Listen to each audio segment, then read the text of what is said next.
Assalamualaikum warahmatullahi wabarakatuh. Selamat malam semuanya. Saya Gunawan. Saya Abdul Ramadan. Saya Satria Adansyah. Saya Alian Kurniawan. Akan mempresentasikan hasil kita tentang masa depan teknologi komunikasi data. Apa sih pengertian dari teknologi komunikasi data itu? Teknologi komunikasi data adalah teknologi yang digunakan untuk mengirim, menerima, dan bertukar data antar perangkat melalui media tertentu, baik menggunakan kabel maupun tanpa kabel. Komunikasi data memungkinkan informasi dapat dikirim dengan cepat dan akurat dari satu tempat ke tempat lain. Terus revolusi komunikasi data dari 2G ke 5G dan selanjutnya. 2G ke 5G peralihan dari suara ke data seperti contohnya SMS, browsing, mobile app, membangun dasar konektivitas massal. 5G kapasitas dan latensi kecepatan lebih tinggi, latensi rendah dan koneksi simultan untuk perangkat IoT dan layanan real time. Terus untuk masa depan yang akan datang ada 6G dan beyond. Visinya adalah integrasi AI native, komunikasi terhubung ruang udara, dan layanan ultra reliable untuk industri kritikal. Internet of Things atau IoT menghubungkan dunia fisik dan digital. IoT memperluas titik data dari pabrik, kota, hingga rumah. Integrasi sensor, jaringan ringan, dan platform analitik menciptakan otomatisasi dan layanan kontekstual. Industri 4.0, pemeliharaan prediktif, optimasi produksi, kota pintar, regional lintas, efisiensi energi, dan kesehatan terhubung, monitoring berkelanjutan, dan layanan kesehatan dari jarak jauh.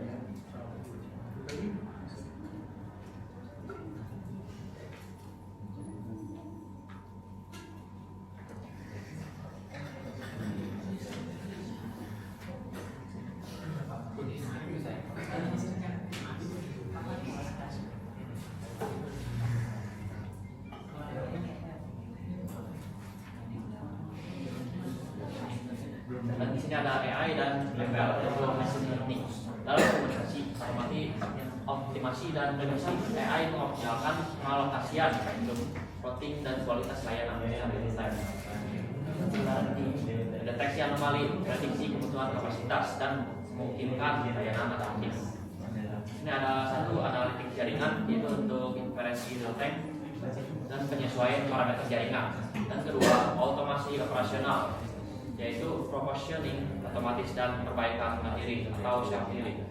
Dan untuk terakhir, personalisasi layanan, yaitu quality of experience yang disesuaikan berdasarkan perilaku pengguna.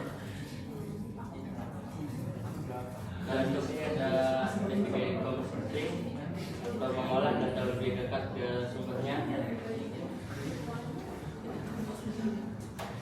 Dan cukup penting membedakan bahasa awal lekat sumber data untuk mengurangi latensi, menurunkan bandwidth, dan meningkatkan privasi. Dan untuk keuntungannya itu respon real time, hemat bandwidth, keamanan data lokal. Dan kasus penggunaannya yaitu mobil otonom, telemedicine, kontrol industri.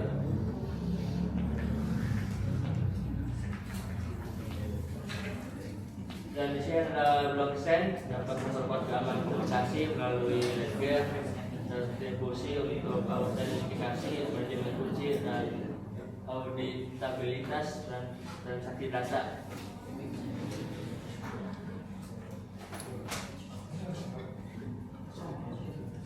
Untuk selanjutnya ada tantangan keamanan cyber dalam komunikasi data. Tingkat serangan meningkat seiring kompleksitas jaringan. Ancaman meliputi penyadapan, manipulasi data, serangan DDoS, dan kerentanan perangkat edge atau IoT. Perangkat rentan firmware tidak terupdate dan konfigurasi default menjadi pintu masuk serangan. Terus rantai pasokan komponen pihak ketiga dapat menyusupkan malware. Proteksi data, encryption end-to-end, dan zero trust menjadi wajib untuk menjaga kerahasiaan data. Regulasi dan etika dalam pengembangan teknologi komunikasi. Peraturan perlu menyeimbangkan inovasi dan perlindungan publik, privasi, akses setara, penggunaan AI yang bertanggung jawab, dan tata kelola spektrum, privasi data, dan GDPR, like frameworks, standar interoperabilitas, dan kebijakan neutrality dan akses universal. Peluang ekonomi dan dampak sosialnya yaitu produktivitas dan model bisnis baru. Terlihat dari layanan luas data, membuka sumber pendapatan dan efisiensi operasional.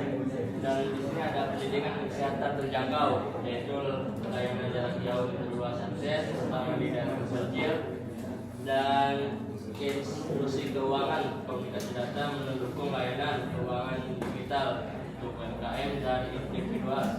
Catatannya adaptasi tenaga kerja dan menyaksikan dukungan untuk mengurangi ketimpangan akibat otomasi.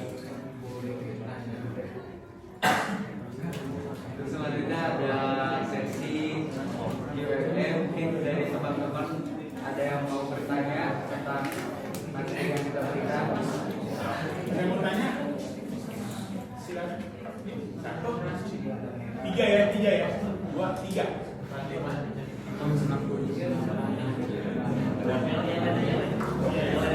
lain.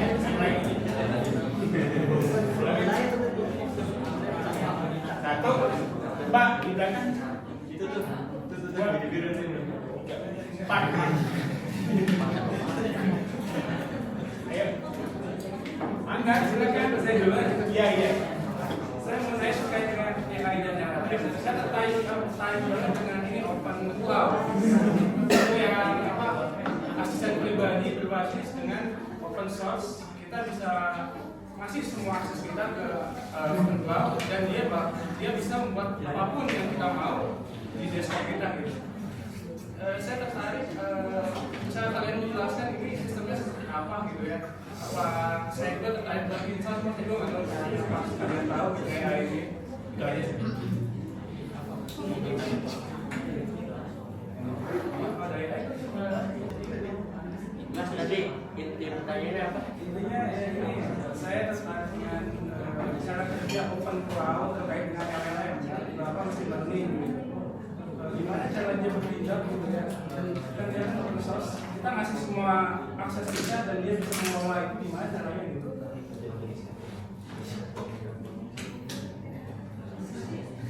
Udah. Pertanyaan kedua lah, tunggu biar mereka lagi mikir dulu.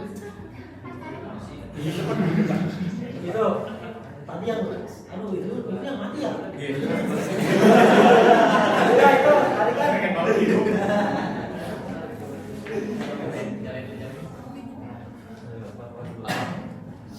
Lupa lagi.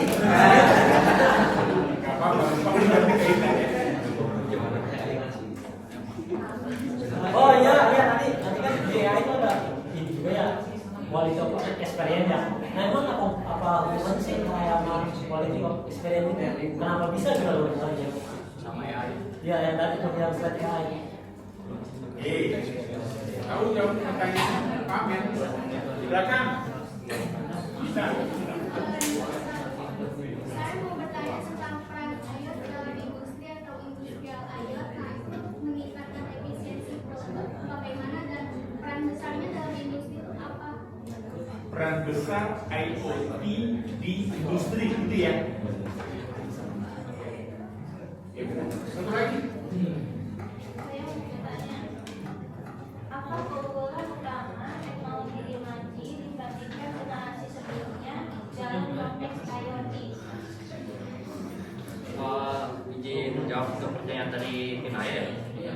Untuk keunggulannya itu memiliki latensi yang rendah dan bisa kemampuan koneksi ya untuk banyak perangkat. 5G ini dirancang buat menangani ribuan perangkat IoT secara bersamaan dengan respon yang instan, yaitu latensi yang rendah. Satu. Puas ya? Saya mau lanjut. Puas kan? Mau lanjut jawab dari saya, peran IoT dalam dunia industri. Sekarang ini kan zamannya di PT-PT kan udah pakai sistem komputerisasi ya. Contohnya udah hal kecil dari check sheet, si check sheet aja kan sekarang udah pakai berbasis Excel, terus dia langsung terhubung ke database-nya gitu. Mau dia pakai Google Drive atau apapun itu, jadi cukup berperan penting IoT di dalam dunia industri.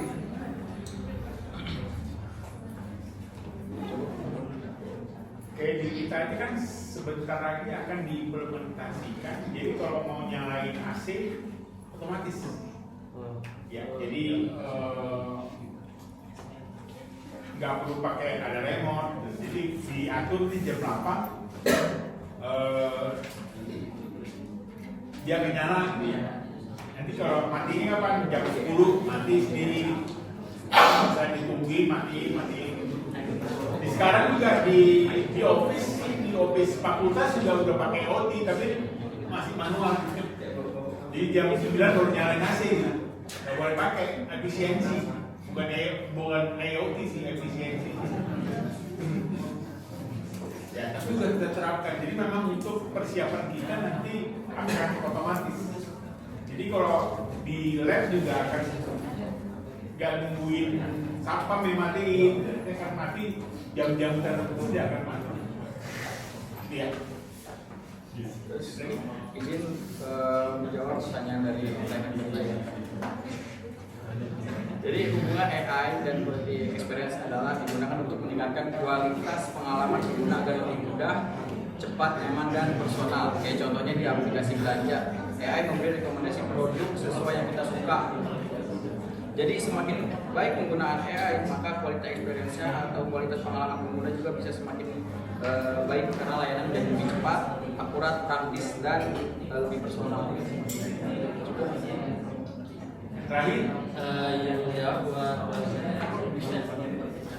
yang dari ini itu cara kerja control pada sistem machine learning, yaitu seperti halnya yang pertama yang data dikumpulkan, yang kedua data diproses, yang ketiga model dilatih di cloud, keempat model digunakan deploy, dan kelima dipantau dan diperbarui.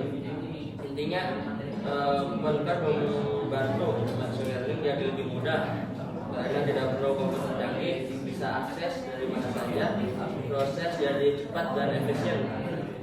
Jelas. oke. Terakhir, pertanyaan dari saya. Jadi kalau menurut kalian nanti 4 tahun ke depan, gitu ya, 4 tahun ke depan, 2030. Menurut kalian, bagaimana perkembangan komunikasi data, teknologi komunikasi data? Menurut kalian, prediksinya kalian, kira-kira hasil dari pengamatan kalian, kira-kira gimana? Apa masih AI juga masih tetap booming gitu ya? Mungkin lebih modern lagi kayaknya. Contohnya gimana? Sekarang apa sih yang bisa dilakukan AI kan?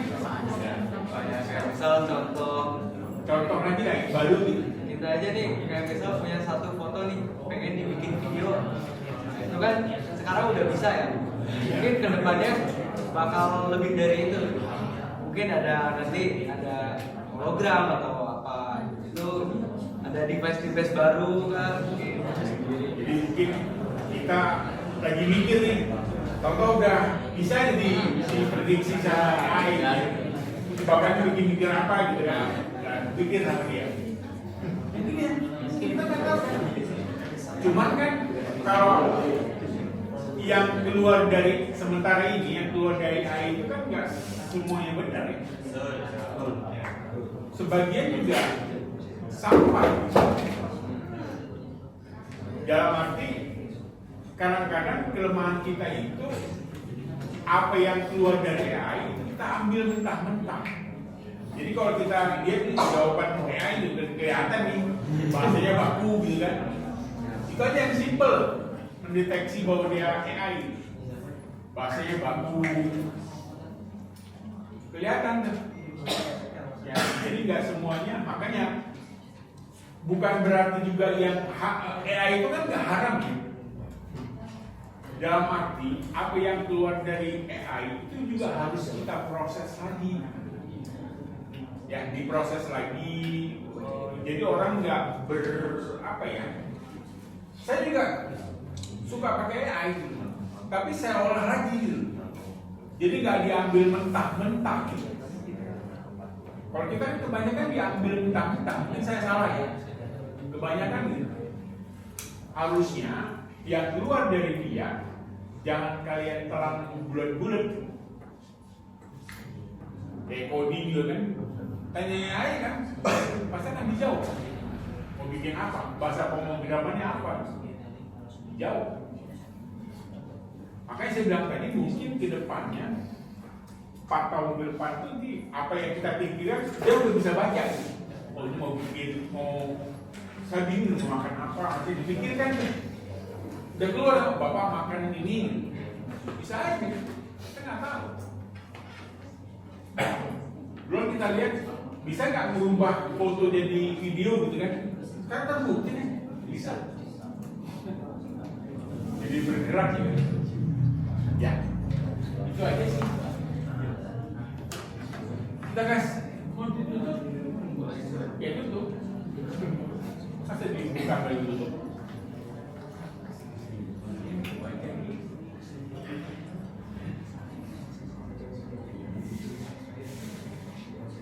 Untuk penutup, di sini ada kesimpulan menuju era komunikasi data yang lebih cerdas. Kombinasi jaringan maju, edge, AI, dan praktik keamanan dan etika akan membentuk ekosistem terhubung yang produktif namun menantang. Kolaborasi lintas industri dan regulasi proaktif diperlukan untuk memaksimalkan manfaat sambil mengurangi resiko. Sekian dari kelompok kami. Wassalamualaikum warahmatullahi wabarakatuh.